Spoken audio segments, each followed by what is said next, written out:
po ay nagpapasalamat. Ang aking pong katanungan ganito. Napakarami pong reliyon sa ating pong panahon. Ang gusto ko lang pong malaman, kung anong katiyakan, kamukha ko nga po, ako po isang Katoliko, naging born again, pero bumalik po ako sa Katoliko dahil ayaw po nakiasawa. Ganun pa man po, mula nung kayo aking mapanood, hindi ko kayo, lagi ko po kayo pinapanood sa TV. At doon ako nakakakuha ng magandang mga salita ng Diyos.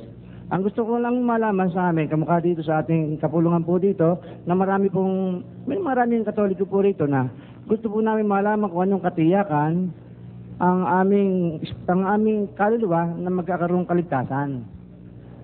Ang gusto nyo malaman yung tiyak na kayo'y magiging dapat. Oo, yung aming kaluluwa, dahil kami po lahat mamamatay naman talaga, yun ang aming hinahanap. Alam po nyo, ang katiyakan dependente po sa salita ng Diyos. Wala hong ibang paraan para matiyak nating magiging dapat tayo sa Diyos, kundi yung salita ng Diyos. Pakinggan nyo po sa 15:4 ng Roma. Sapagkat ang anumang mga bagay na isinulat ng una ay nangasulat dahil sa ikatututo natin upang sa pamamagitan ng pagtitiis at ng pag-aliw ng mga kasulatan ay magkaroon tayo ng pag-asa. Ang pag-asa ho natin nasa kasulatan Sa pamamagitan ng pagtitiis at pag-aliw ng mga kasulatan, magkaroon tayo ng pag-asa. Pagka may pag-asa ka, tiyak mo yun. Di ba?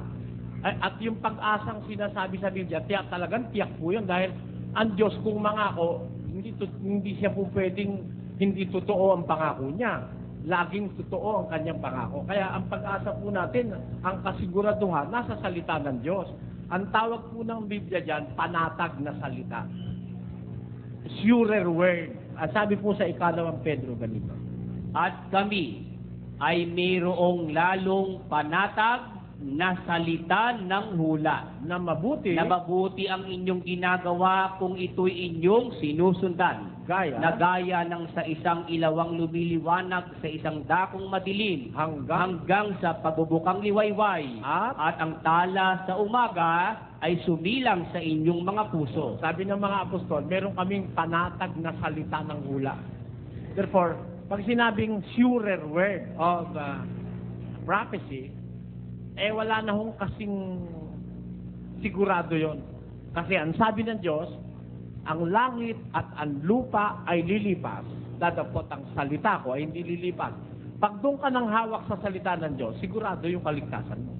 Kung manghahawa ka. Maraming salamat.